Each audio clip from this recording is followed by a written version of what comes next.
Oke, mari kita bahas sesuatu yang kelihatannya sepele, tapi dampaknya, wah, bisa mengubah nasib. Ini semua berawal dari satu hal yang kita semua sering lakukan, kadang tanpa mikir, membubuhkan tanda tangan. Coba deh Anda bayangin kalimat ini.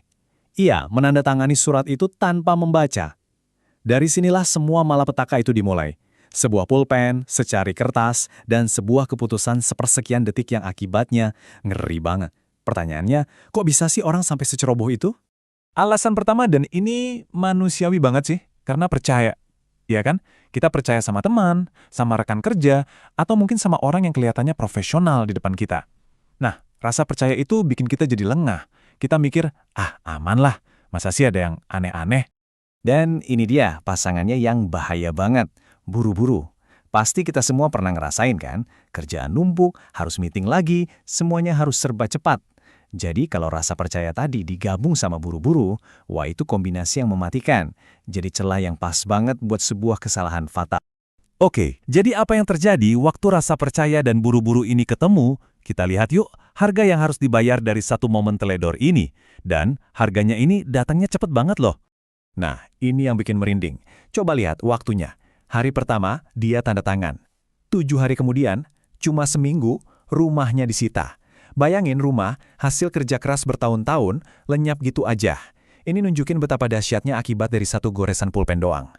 Pasti Anda bertanya-tanya, kok bisa sih? Gimana caranya hal sepele kayak tanda tangan punya kekuatan sebesar itu? Jawabannya ada di cara hukum melihat tindakan itu. Yuk, kita bedah apa sih sebetulnya arti tanda tangan di mata hukum. Nah, ini poin paling pentingnya. Tanda tangan itu bukan sekedar coretan nama Anda. Itu adalah sebuah simbol. Simbol persetujuan yang mengikat secara hukum. Jadi, waktu Anda tanda tangan, itu sama aja kayak Anda bilang, oke, saya sudah baca, saya paham, dan saya setuju sama semua isi dokumen ini. Ini tuh sebuah janji, sebuah kontrak, jauh lebih dari sekedar tinta di atas kertas. Sekarang, kita sampai ke satu aturan hukum yang paling dasar, yang nggak bisa diganggu-gugat. Ini inti dari semua masalah ini dan pelajaran paling penting yang harus kita ingat baik-baik. Dan inilah aturannya. Hukum tidak mengenal kata saya tidak tahu. Keras ya, tapi memang begitu. Di pengadilan, Anda nggak bisa bilang, loh, saya kan nggak baca isinya, atau saya nggak ngerti maksudnya. Alasan nggak tahu tuh nggak berlaku.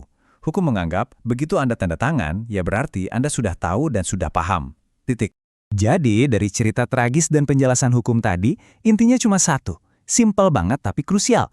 3 kata yang bisa menyelamatkan kita semua dari penyesalan seumur hidup. Baca sebelum tanda tangan. Selalu. Nggak ada pengecualian. Nah, sebagai penutup, coba deh Anda renungkan pertanyaan ini. Setelah dengar semua ini, dokumen apa nih yang bakal Anda baca lebih teliti lain kali? Mungkin kontrak kerja baru, perjanjian sewa, atau jangan-jangan cuma syarat dan ketentuan aplikasi yang biasanya kita langsung klik setuju. Coba pikirkan deh, dokumen apa yang akan Anda perlakukan beda mulai hari ini? Karena 1 menit ekstra untuk membaca bisa menyelamatkan masa depan Anda.